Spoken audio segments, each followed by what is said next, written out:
Hi, everybody. It's Suzanne in Ohio. Hey, the last time I left you, I was talking about a new technique that I was trying out.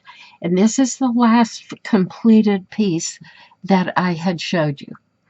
Now, I had been working on my applique birds fabric collage project, and I turned them into appliques. Although, if you were working on one of these, you could leave it right on the background and build some kind of scene or scenery around it.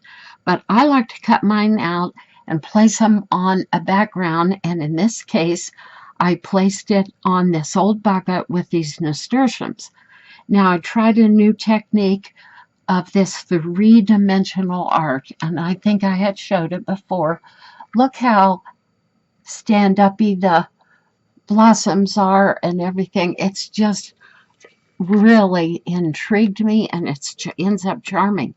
And I'm happy to report that the shaping of these pieces they've kept their shape exactly the way I put them without adding any extra glue or anything.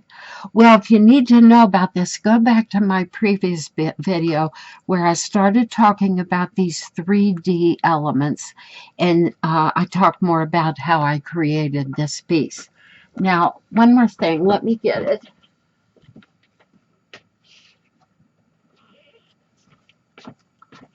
I had started a still life, and I showed in the last video some of the elements that I had begun to make.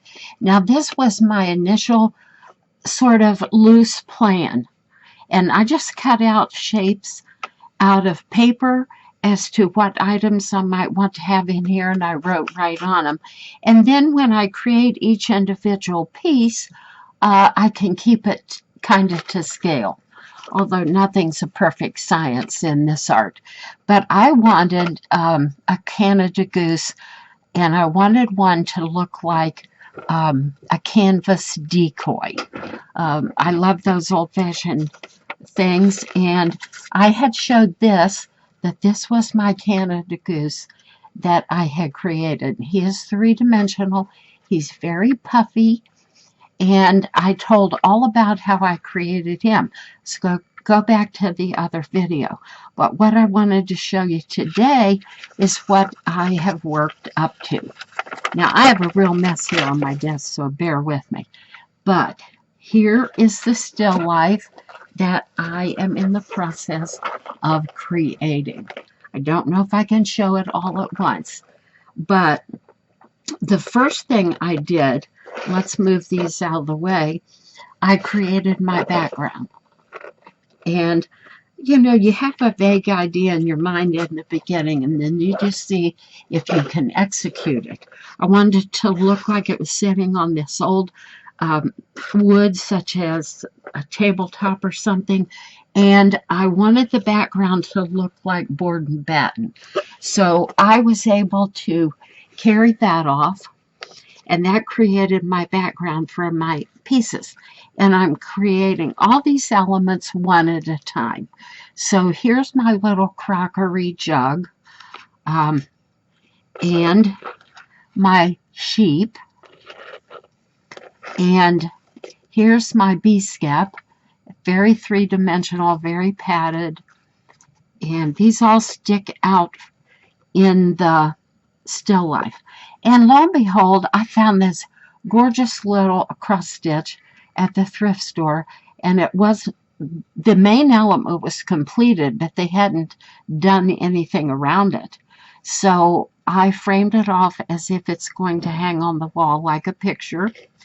And I have created this candle.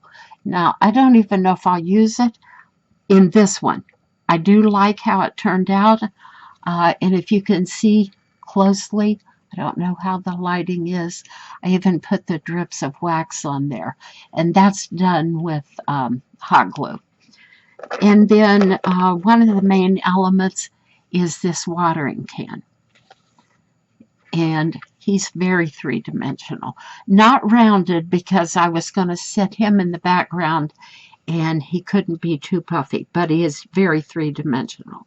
So how I'm creating these elements is with canvas, plain old canvas. And I talked about it before, but I'll show you real quick. Let me dig through my mess here. This is just plain canvas. I think this was either from the thrift store or Walmart. So what I have learned so far is that I can work with that canvas in 2 or 3 different ways. So here I have a piece of the canvas that I'm going to make leaves out of. In fact, I already did, and I'm going to show them to you.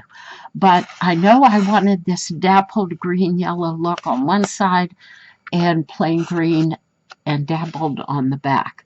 So that's what I started out with. That's what I have started out with on several occasions. And I'm still experimenting. But let me show you how this is coming together. I can't get the whole thing in here. I'm leaving them loose until I decide exactly about my placement. And it could go something like this. And of course I want the Canada Goose in here. And this will have to go in the background. All these things are sitting on this so-called shelf. And what I was working on today was I wanted a trailing vine coming out of this crock. Oh, look how this looks, as if it's hanging on the wall as a picture. And of course you could place these things in a myriad of different ways. There's no end to what you can do with them. And I'm thinking of leaving them loose so that I can mix and match them on other still lifes, because I've got a little plan for myself, and I might do that. Or I might put a dot of Velcro somewhere so that I can move. I don't know what'll work. Or just pin them for a while until I get my photographs and create my images. And that is another project I'm working on, so I'm not going to talk about that today. But let me show you where I'm at in creating the vine, the trailing vine that I want to come out of this crock. So I decided I wanted, let me see if I can get you down here. I wanted just a twig of ivy. So what I did was paint my leaves, and I started out with this, and then drew out the shapes with a disappearing pen. I tried one with a pencil, and I didn't like that. I couldn't get it totally covered up again. But the disappearing pen just comes right off as soon as you iron these. And this is what I'm using. It's just this plain canvas and craft paint, acrylic paint. Absolutely nothing fancy. And I wanted the back of them green in case any of the back ends up showing. I just didn't want to look like canvas back there. So what I have here is some heavy twine or stiff twine. It's not heavy, but it is stiff. And I've painted it green, and that's going to be my vine part. And then what I'm going to do is attach the leaves to all of these as natural looking in the growth habit of ivy as I can, and then going to let that trail out of the crock and down in here. Now I have one more major element that I am going to put in here, and I haven't done it yet. It's going to be a pine tree of some kind, as if it's a stuffed pine tree, a fake pine tree.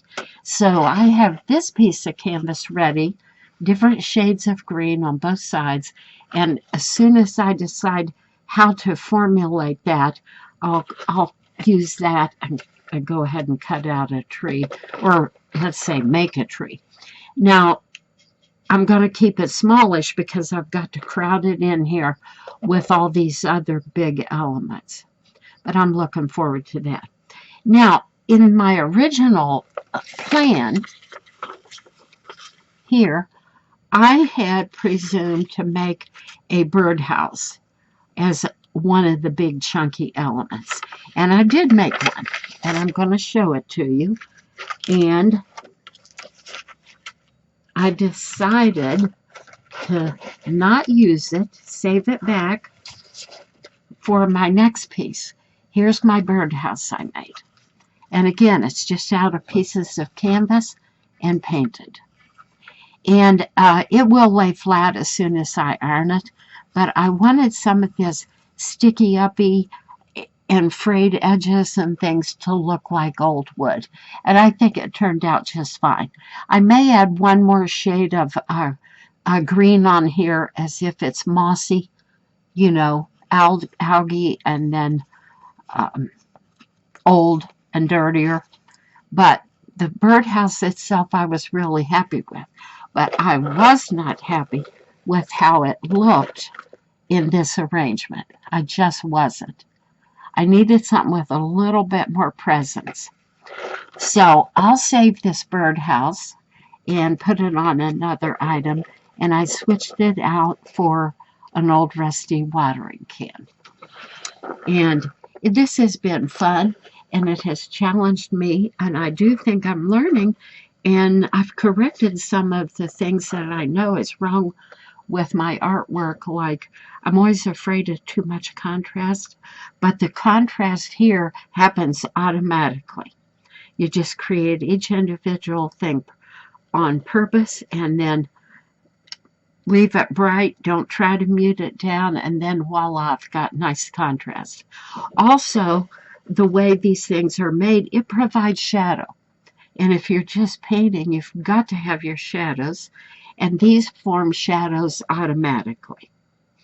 So I'm happy with this so far, and I'll be sure and come back and show you once I get this ivy vine and maybe the pine tree done. I'll show you how this has come along. Now let me lay this aside, and this one. And then I want to show you this, because this was my jump off, the second piece that I did after I did the nasturtiums and the bucket, because I was working on my bird appliques, and here's my rufous-sided towhee, and I wanted a background for him, and I tried a little something different. I love it for what it is, but okay, I'm hesitating how to say it. But anyways, the elements that I did a three-dimensional bee-skep here, and then I painted on canvas the pickets. Now, I haven't put the shadow on them yet. They're just on there kind of loose, see?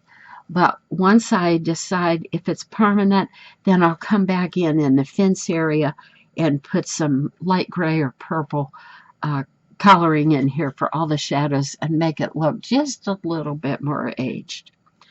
Now the fuzzy stuff up here in the sky is white wool rovings, and when I decide exactly where to put those, I'll kind of glue them down with glue stick, because that'll be invisible, and that looks like kind of like cirrus clouds.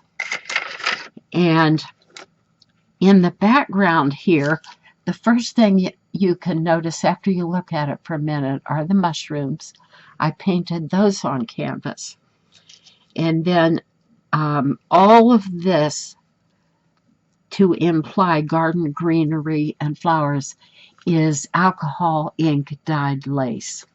A lot of things are old tablecloths, those cotton tablecloths that were like factory crocheted, and then some other pieces and parts.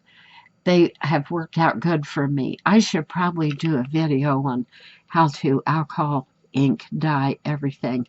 It's a marvelous process, and nothing can disturb the color other than alcohol itself, and I don't believe anybody's going to splash alcohol on this. And it allows you to blend colors in such an easy way because the alcohol ink has a special attribute about it where you can spray contrasting colors right next to each other on your fabric and they will not turn to mud. They just simply blend. It's a marvelous process. I've used it now going on, I'll say 7 or 8 years, and I've done many stitch pieces with this alcohol ink dyed laces and fabrics. I've done solid fabrics too. All right, so that's probably the only, oh, one more thing to show you. I'll put him aside. He's not done yet. I should say this little viney twiny thing here is done out of a heavy cord, all cotton. And I'll cut out some, I'm thinking morning glory leaves out of the canvas, the green canvas, and hot glue them on here and there where they're appropriate. I might do that. I'm not sure. But there he is, almost finished. Rufus sided towhee, and he's in my bird kits for fabric collage. You can find those on my Etsy store. I think I have him on there. I know I have 2 or 3 other ones, different birds. But let me show you the final step to all this. Like I said, I'm going to hold this back to put on another still life, and I do think I'll probably put a chickadee or something as the bird in this one. But I wanted to have another choice of birdhouse too. So what I've done here is I have the first stages of this birdhouse done, and I thought you might like to see it.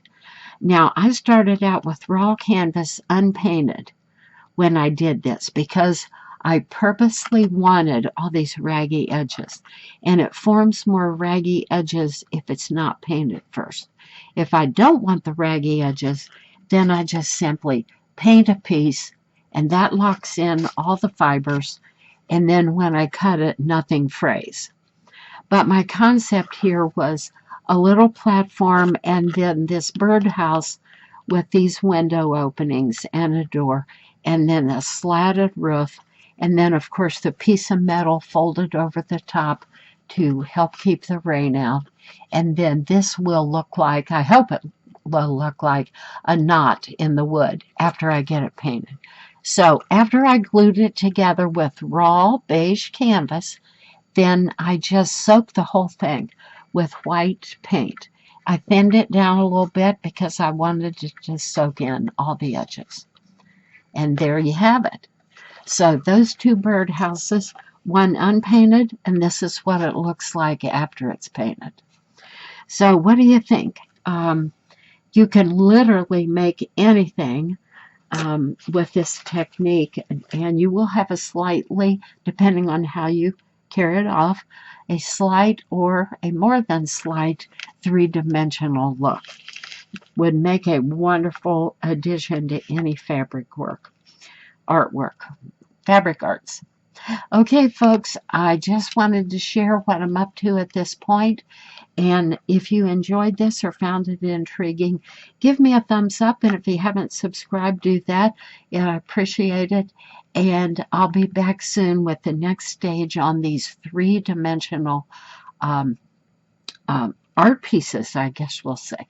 3-dimensional elements. Okay, bye for now from Northeast Ohio. Thanks for watching.